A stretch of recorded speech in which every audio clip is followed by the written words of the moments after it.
खूनी कुआं। सीमा गर्मियों की छुट्टियों में अपनी नानी के गांव आई थी। सीमा नानी के घर पहुंचने के बाद अपनी नानी के पैर छूती है और उनसे आशीर्वाद लेती है। तभी उसकी नानी उससे कहती है, इतनी बड़ी हो गई मेरी सीमा, चल जल्दी से हाथ मुंह धो ले, मैं तेरे लिए खाना लगा देती हूँ। भूख लगी होगी ना? हाँ नानी, भूख तो लग रही है मुझे, आपके हाथ के बने हुए पीले दाल और चावल खाने की। कितना टाइम हो गया है मुझे आपके हाथ का बना हुआ दाल चावल खाए हुए। तू तो नौकरी में व्यस्त थी, तो तुझे कहाँ से टाइम मिलेगा अपनी नानी के लिए? और जब इतने टाइम बाद आई है तो ज्यादा टाइम के लिए रुक कर जाएगी तू। हाँ नानी, इस बार पूरे 2 महीने के लिए आई हूँ। सीमा की नानी अंदर जाकर उसके लिए खाना बनाने लगती है। सीमा कमरे में अकेली होती है, तभी उसे किसी औरत के रोने की आवाज सुनाई देती है। वो कभी खिड़की से बाहर झांकती है तो कभी दरवाजे से बाहर झांकती है। उसे समझ में नहीं आ रहा होता है कि आखिर रो कौन रहा है। तभी नानी खाना लेकर आ जाती है। वो अपनी नानी से कहती है, नानी, कोई औरत रो रही है क्या? मैं जब से यहाँ आई हूँ तब से मुझे यहाँ किसी औरत की रोने की आवाज आ रही है। हे भगवान, कहीं ये वही तो नहीं?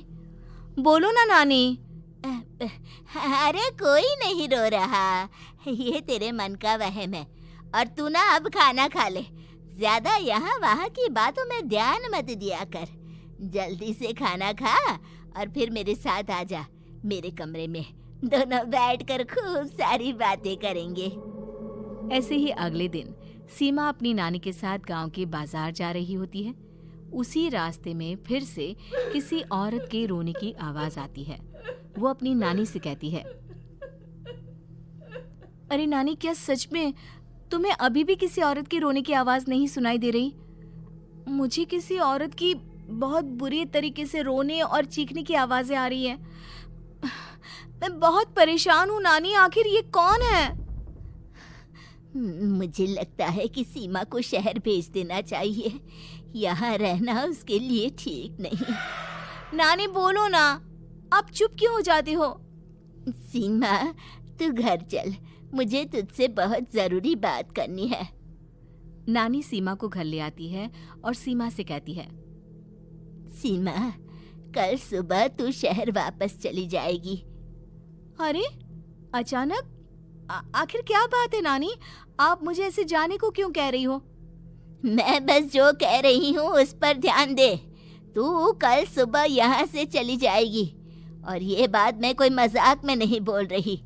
तू कल जाएगी तो मतलब जाएगी। अरे नानी, चली जाऊंगी मैं, ठीक है, पर आखिर बात क्या है ये तो बता दो। मम्मी से कोई बात हुई है या फिर मुझसे कोई गलती हुई है जो तुम मुझे अचानक से जाने के लिए बोल रही हो? देख सीमा, रात बहुत हो चुकी है और मुझे इस बारे में कोई बात नहीं करनी। चल, अब चल के मेरे साथ सो जा। सुबह की बस पकड़कर तुझे शहर भी तो जाना है। सीमा को अपनी नानी का ऐसा व्यवहार देखकर बहुत ही अजीब लगता है। उसे कुछ समझ में नहीं आ रहा होता है कि आखिर उसकी नानी उसे अचानक से गांव छोड़कर जाने के लिए क्यों कह रही है। ये सारी बातें सोचते सोचते सीमा की आंख लग जाती है और वो अपनी नानी के साथ सो जाती है। ऐसी ही आधी रात को सीमा को फिर से किसी औरत की रोने की आवाज सुनाई देती है। वो उस औरत की आवाज सुनकर बार बार करवटें बदल रही होती है और तभी उसे सपने में भी एक अजीब सी औरत की परछाई दिखाई देती है, जो इतना चीख चीख कर रो रही होती है कि सीमा डरकर उठ जाती है। वो पूरे पसीने पसीने हो रही होती है। वो अपने आसपास देखती है तो घर में बिल्कुल शांति का माहौल होता है। सीमा घबरा जाती है। वो अपनी नानी को जगाने की कोशिश करती है, मगर उसकी नानी नहीं जगती। सीमा को फिर से उस औरत की रोने की आवाज सुनाई देती है। आखिरकार सीमा अपने आप को रोक नहीं पाती और वो घर का दरवाजा खोलकर बाहर निकलती है। आखिर ये माजरा क्या है? आज तो मैं पता करके रहूंगी। अब आवाज का पीछा करते हुए सीमा आधी रात को गांव के चौपाल के पास बने कुएं के पास पहुंच जाती है, जहां कुएं की चारों ओर बेड़ियां लगी होती हैं उन बेड़ियों में लगे हुए ताले के साथ एक लाल रंग का कपड़ा और माता रानी का कलावा बंधा होता है। उस कुएं में से सीमा को किसी के रोने की आवाज आती है। सीमा परेशान हो जाती है। इस कुएं में कौन है? कौन है यहाँ? सुनो, कौन है? कौन रो रहा है? वो चिल्ला चिल्ला कर पूछती है और साथ ही लोगों को जगाने की कोशिश करती है, मगर किसी को भी उसकी आवाज सुनाई नहीं देती। अब सीमा खुद उस कुएं के पास की बेड़ियों और तालों को खोलने की कोशिश करती है और किसी तरह कुछ देर की मशक्कत के बाद सीमा उसको खोल भी देती है। और जैसे ही वो कुआं खोलकर उसके अंदर झांकती है, सीमा उस कुएं में गिर जाती है। इतने में उसकी नानी की नींद भी खुल जाती है और सीमा को पास ना देखकर नानी परेशान हो जाती है। नानी घबराकर पूरे घर में उसे ढूंढने की कोशिश करती है, जिसके बाद उसकी नानी और सभी लोग उस खूनी कुएं के पास जाते हैं और सीमा की नानी कुएं के पास खड़ी होती है। सभी गांव वालों और सीमा की नानी को सीमा के चिल्लाने की आवाज आती है। बचाओ, कोई मुझे बचाओ। मेरी बच्ची, हम आ गए, हम तुझे बचा लेंगे। नानी, मुझे यहाँ बहुत डर लग रहा है। यहाँ इंसान की कटी हुई मुंडिया, हाथ, पैर और कंकाल है और खून भी है। नानी, मुझे डर लग रहा है। आप सब मेरी मदद कीजिए, नहीं तो ये खूनी कुआं मेरी बच्ची को भी खा जाएगा। अरे मुझे तो ये समझ में नहीं आ रहा कि आखिर इस खूनी कुएं को खोला किसने।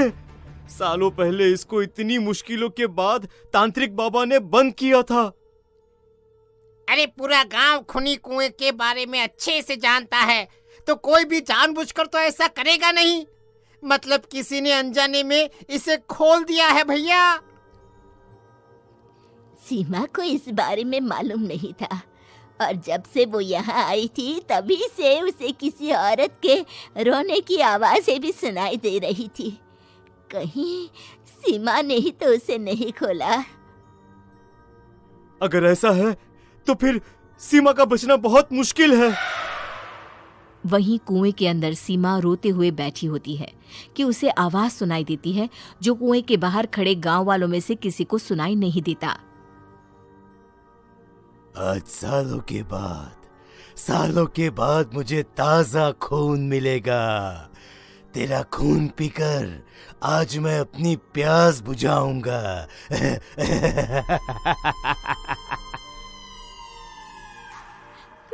कौन है? मत मारो प्लीज, मुझे जाने दो प्लीज। मैंने किसी का क्या बिगाड़ा है? वो तुझे मरने के बाद पता चल ही जाएगा। जितने में गांव वाले और सीमा की नानी कुछ सोच पाते, उतने में उन्हें सीमा के चिल्लाने की आवाज आती है और अगले ही पल सब शांत हो जाता है। क्या हुआ? सीमा, मेरी बेटी। माफ करना बहन, लेकिन अब सीमा वापस नहीं आएगी। हमें एक बार फिर से कुएं को बंद करना होगा। गांव वाले तभी तांत्रिक को बुला कर लाते हैं। एक बार फिर अपनी शक्ति से तांत्रिक बाबा उस कुएं को हमेशा हमेशा के लिए बंद कर देते हैं और वहां एक बोर्ड लगा दिया जाता है कि यहाँ आना मना है।